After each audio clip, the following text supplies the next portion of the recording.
I'm JJ Virgin, PhD dropout, sorry mom, turned 4-time New York Times bestselling author.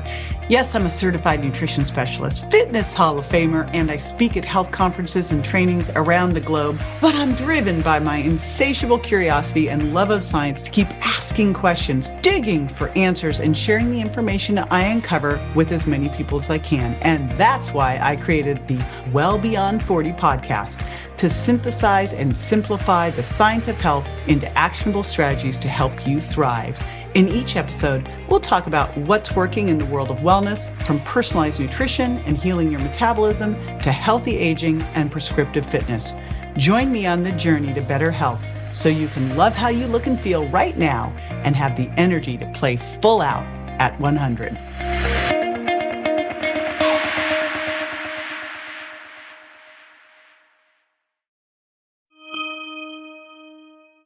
So when I decided to get in the best shape of my life for turning 60, I actually didn't plan to lose fat. I really wanted to put on a little muscle and beef up my fitness. But in the process, I ended up dropping 10 pounds and 5% body fat. Here's what I didn't do to make this happen. So the first thing that I stopped doing was focusing on losing weight.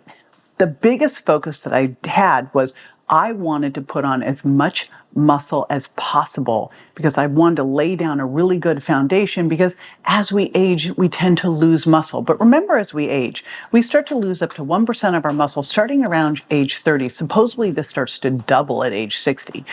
We lose 2 to 4% of our strength and 6 to 8% of our power. So I shifted my routine a bit to really start to focus on strength and power. And what I was really looking at is, what do I need to do now at age 58, 59, so that I can do all the things that I can do now when I'm 60, when I'm 70, when I'm 80, and that I'm in the top shape of my life so that I have a little margin for error. I can start to lose a little bit. So here's what's interesting. I started to do this.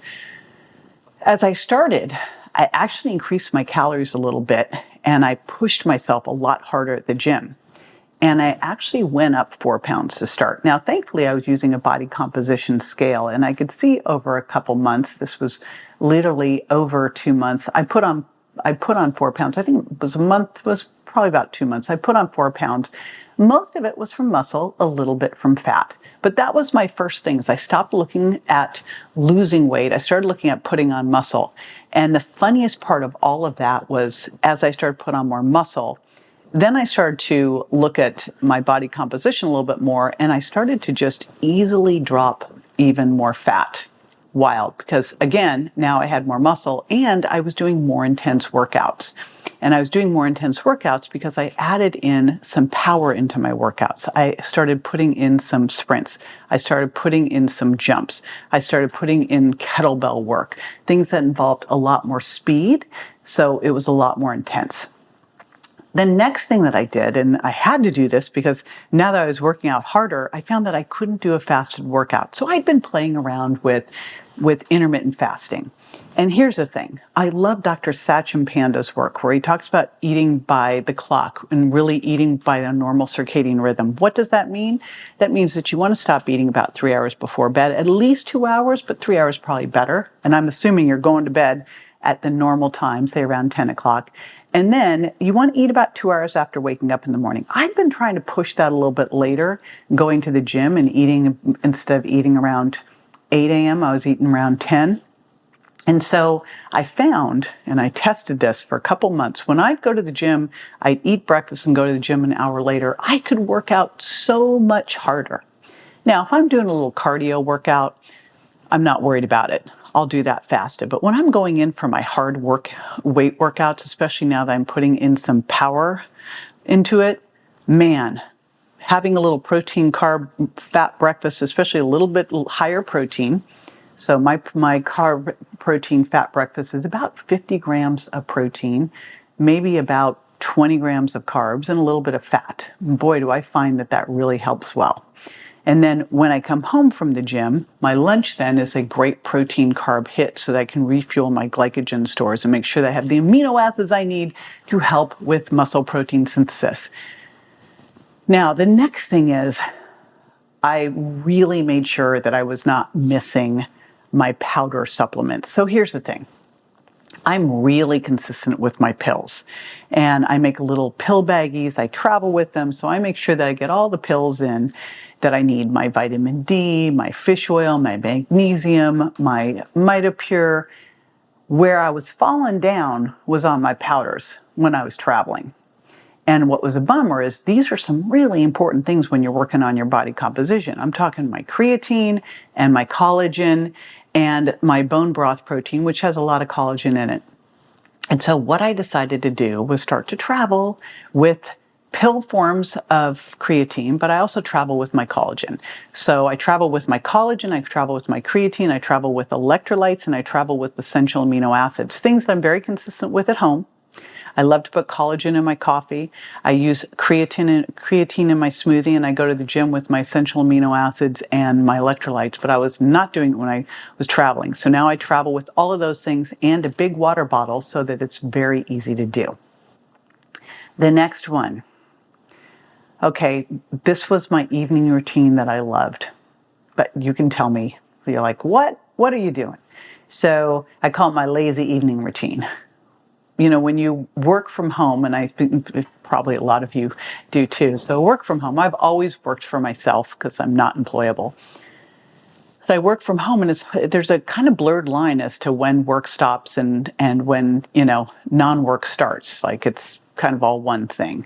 And so what we were doing to make that transition is opening a bottle of wine. Now, it was Dry Farms, but still. Then we would have some wine, we'd make dinner, then we'd go flop on the couch and we'd watch Netflix. And it was awesome. But you know what? I kept looking at going, this is really hours that are really unproductive. And I really want to get something in each night that's a better self-care, which isn't happening when you share a bottle of Dry Farm wines and flop on the couch. So here's what we did instead. We now make dinner. And we'll watch a little bit of Netflix, but we save Netflix really for the sauna. So we'll go into our sunlight and sauna and watch Netflix.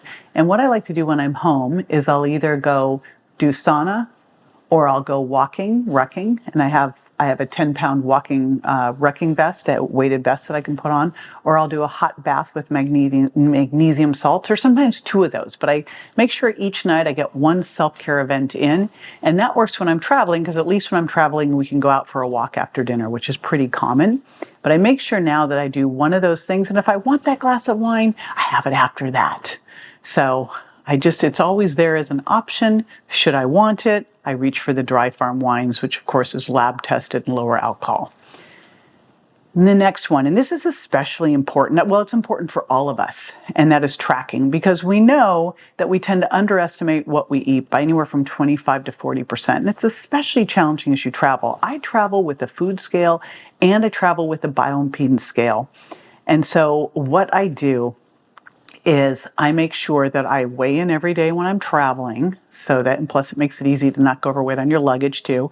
But then I'm also tracking my food while I'm traveling, and I'm using a food scale. And quite often what we do when we travel is I use Instacart, and I have stuff shipped to the hotel so it meets us when we get there. So I have breakfast dialed in, so I don't have to go down and get into that disaster of a breakfast buffet, which is usually just a carb hammer, right? So I'm doing that, but I'm also tracking steps. And I find when we travel, it's even easier to get in a load of steps. Oftentimes we'll figure out where the stairwell is in the hotel and take that too. And I've also been tracking with a tape measure. And there is a great Bluetooth tape measure called Renpho. I'll put it into the show notes with a link.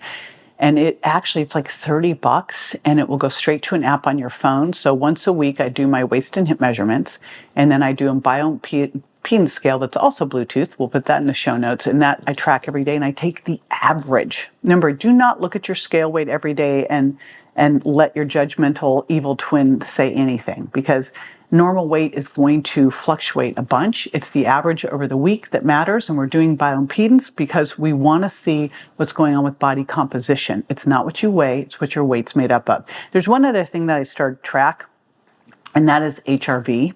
And I actually got a Polar strap to be able to do this. because I was finding such low readings from my watch and my ring. And then Dr. Molly Maloof told me that those are not really accurate. Whew. So the Polar strap is what we've been using, and I've been tracking that as well, just to make sure that I am consistent and that I'm ready to train again. Sometimes when you train really hard, which I've been putting in a lot more power workouts, you need a little more recovery, and your HRV can indicate that.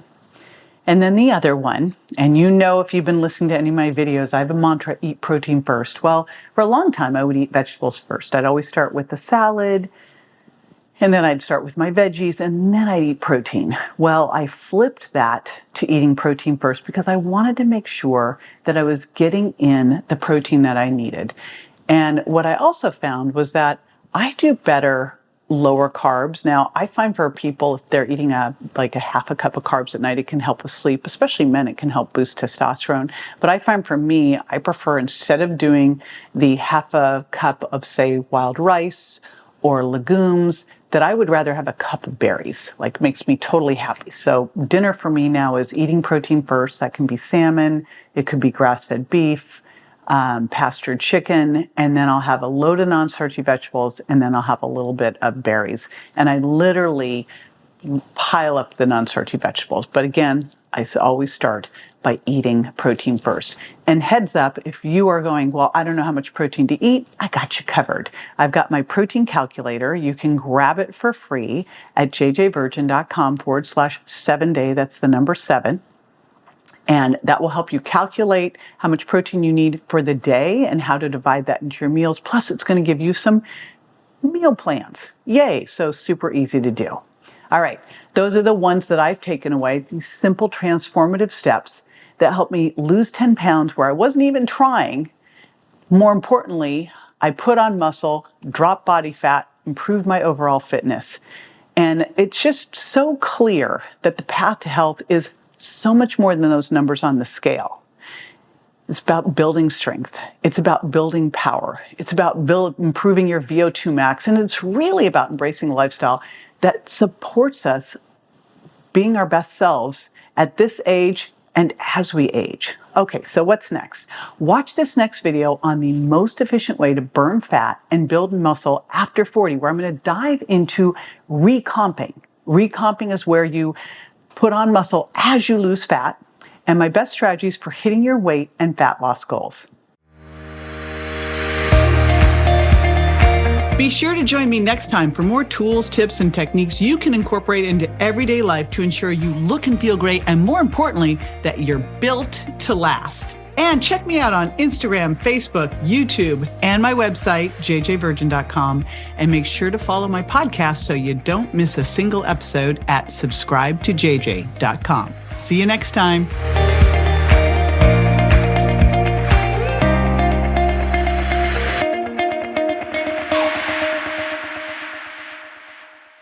Hey, JJ here. And just a reminder that the Well Beyond 40 podcast offers health, wellness, fitness, and nutritional information that's designed for educational and entertainment purposes only. You should not rely on this information as a substitute for, nor does it replace professional medical advice, diagnosis, or treatment.